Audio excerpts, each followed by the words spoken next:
Gue punya pertanyaan serius untuk kalian. Apa saja hal yang sangat kalian ingin lakukan sebelum meninggalkan dunia ini? Apakah itu keliling dunia, membahagiakan keluarga, atau mencapai kesuksesan dalam hidup? Kita semua pasti punya mimpi, goals dalam hidup, untuk melakukan hal-hal yang kita ingin lakukan di dunia ini, apapun jenisnya. Tetapi gue coba bertanya lagi kepada kalian. Kapan terakhir kali kalian melakukan hal yang membuat kalian semakin dekat dengan mimpi kalian? Apakah mimpi dan rencanamu itu terasa semakin jauh untuk dicapai? Semua hal inilah yang membuat gue berpikir, meskipun kita itu udah tahu nih apa yang ingin kita lakukan dalam hidup, tetapi kenapa kita tidak mengambil langkah untuk mengejar mimpi kita? Lalu 2 tahun lalu, gue menemukan cerita di YouTube bernama The Buried Life, yang menceritakan 4 anak muda yang suatu hari tersadar untuk mengejar mimpi mereka di usia muda karena sebuah puisi yang mereka temukan. Puisi ini membahas bahwa kita bisa tenggelam di dalam keseharian kita, dan pada akhirnya semua mimpi dan hal yang ingin kita lakukan dalam hidup itu terkubur oleh hidup itu sendiri. Dengan tersadar oleh puisi ini, mereka akhirnya terinspirasi untuk menulis 100 hal yang ingin mereka lakukan sebelum mereka meninggal, dan memulai perjalanan mereka untuk melakukan 100 hal tersebut. Banyak dari hal yang mereka lakukan terkesan sangat sulit untuk dicapai, seperti bermain basket dengan Presiden Obama, menulis buku yang laris, dan hal-hal lainnya. Tetapi dengan mereka menulis bucket list tersebut, lalu membagikannya ke orang lain, satu persatu mereka berhasil melakukan hal yang ingin mereka lakukan, dan hal yang ada di bucket list mereka semakin menipis. Bagaimana 4 anak muda ini bisa melakukannya? Dari cerita The Buried Life ini gue belajar bahwa ada beberapa alasan mengapa kita tidak mengejar mimpi kita. Tapi ada juga beberapa tips untuk kita bisa mencapai mimpi kita. Dan di video ini gue ingin membahas apa saja alasan tersebut dan bagaimana cara dan tips untuk kita bisa lebih fokus kepada mimpi kita dan tidak menunda-nunda hal yang selalu ingin kita lakukan di dalam hidup. Alasan yang pertama adalah rasa takut. Semua orang berada di situasi yang berbeda-beda dalam hidup, dan satu hal yang pasti menjadi alasan kita menunda untuk mengejar mimpi kita adalah rasa takut. Bagaimana kalau gue keluar dari pekerjaan gue yang sekarang dan mengejar mimpi gue? Pada akhirnya semuanya akan gagal dan sia-sia. Bagaimana jika gue memulai menjalankan bisnis gue, tapi tidak ada yang mau membeli?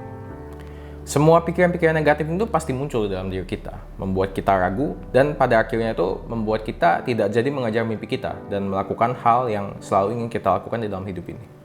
Alasan yang kedua adalah tidak ada deadline untuk mimpi. Banyak hal yang ada di dalam hidup kita memiliki deadline, seperti deadline pekerjaan, deadline tugas, atau deadline membayar kartu kredit atau listrik. Sedangkan untuk mimpi kita tidak ada deadline untuk hal tersebut, sehingga kita suka sekali menunda.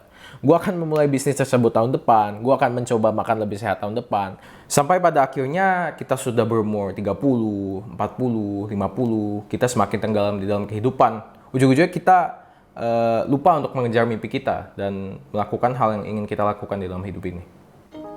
Lalu, apa saja langkah yang bisa kita ambil untuk bisa mendekatkan kita dengan hal yang kita inginkan? Langkah pertama yang perlu kita lakukan adalah menjawab pertanyaan ini. Apa hal yang ingin selalu kalian lakukan dalam hidup sebelum meninggal? Coba bayangkan di akhir masa hidup kalian, apakah kalian akan menyesali tidak melakukan hal yang selalu ingin kalian lakukan dalam hidup? Ada studi menarik dari seorang psikolog di Cornell University bernama Thomas Gilovich, yang mengatakan dari semua orang yang dia wawancari di ambang kematian, hampir semuanya memiliki penyesalan terhadap hal yang tidak mereka lakukan dibandingkan dengan hal yang mereka lakukan. Dan hal lainnya dari hasil riset tersebut, banyak orang yang memiliki penyesalan terbesar adalah hidup dengan ekspektasi orang lain, bukan dengan keinginan mereka sendiri. Personally, pada saat gue mendengar dan membaca soal riset tersebut, gue semakin diingatkan bahwa gue tidak ingin memiliki penyesalan di akhir hidup gue, dan gue ingin semakin fokus untuk mengejar mimpi gue. Langkah yang kedua adalah kita harus memikirkan dan mengumpulkan semua hal yang penting yang menjadi prioritas dan hal yang selalu ingin kita lakukan dalam hidup, lalu menulisnya di dalam sebuah bucket list. Apapun namanya, entah itu bucket list, entah itu dream journal, atau apapun namanya, intinya kalian tuh harus menulisnya di dalam sebuah kertas atau mungkin secara digital di laptop kalian atau di handphone kalian. Lalu sebenarnya pertanyaan itu, kenapa sih kita itu harus menulis mimpi kita? Ada artikel dari CNBC yang mengatakan soal kekuatan untuk menulis goals dan mimpi kita. Artikel ini mengambil hasil riset dari seorang psikolog dari Dominican University of California bernama Gail Matthews, yang mengatakan bahwa orang yang menulis mimpi dan goals mereka memiliki 42% probabilitas lebih tinggi untuk mencapainya. Alasan lain kenapa kita harus menulis goals dan mimpi kita adalah dengan menulisnya kita mengubah yang sebelumnya hanya mimpi kita menjadi sebuah project. Dengan menjadikannya sebuah project, kita bisa membuat langkah-langkah kecil untuk bisa mencapai project tersebut. Jadi mulailah menulis bucket list kalian, entah itu 100 hal, entah itu 50 hal, atau berapapun hal yang ingin kalian lakukan di dalam hidup. Intinya kita harus mulai menulisnya supaya kita bisa mencapainya. Langkah ketiga adalah untuk men-share atau membagikan bucket list kalian kepada keluarga, pasangan, teman, atau secara online. Dengan membagi hal yang ingin kita lakukan, kita memberi kesempatan untuk orang lain bisa membantu kita. Dari cerita The Barrett Life, banyak hal yang mereka berhasil lakukan itu dengan hanya meng-share bucket list mereka kepada keluarga, teman, dan secara online. Akhirnya banyak orang yang membaca bucket list mereka dan menawarkan untuk membantu. Mereka datang menawarkan untuk membukakan jalan. Ujung-ujungnya banyak hal dari bucket list mereka itu yang berhasil dilakukan. Sebaliknya juga dengan kita membantu orang lain mencapai mimpi mereka, ujung-ujungnya akan ada terbentuk sinergi dan perlahan-lahan bucket list semua orang itu bisa dicapai gitu dengan kita saling membantu. Langkah yang terakhir adalah fokus ke hal yang paling penting di bucket list kalian. Fokus ke hal yang akan sangat kalian sesali kalau kalian tidak lakukan dan mulailah dari hal tersebut. Buat langkah-langkah kecil untuk mencapai goals yang paling penting tersebut. Contoh, jika mimpi kalian adalah ingin memulai bisnis sendiri, cobalah memulai dengan riset soal bisnis kalian, berdiskusi dengan keluarga dan teman, lalu memulainya pelan-pelan.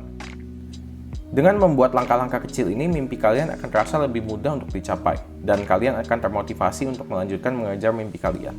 Dengan fokus kepada hal yang paling penting, meskipun pada akhirnya tidak semua hal yang ada di dalam bucket list kalian ini bisa kalian lakukan, setidaknya kalian sudah fokus dan berhasil melakukan hal yang paling penting di dalam hidup kalian terlebih dahulu.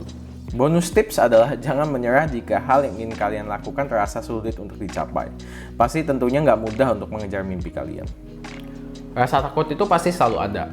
Pasti ada banyak orang yang tidak mendukung kalian, pasti ada banyak orang yang tidak mengerti mimpi kalian. Di saat semuanya ini tuh berasa sulit dan terlalu beresiko untuk dicoba atau dilanjutkan, coba deh ingat kembali pertanyaan ini. Apakah kalian akan menyesalinya nanti di akhir hidup kalian? Kalau kalian tidak mencoba memulai, atau mungkin di tengah jalan kalian menyerah untuk melakukan hal yang selalu ingin kalian lakukan dalam hidup ini. Video ini gue buat untuk sebagai reminder untuk kita semua bahwa hidup itu bergerak sangat cepat.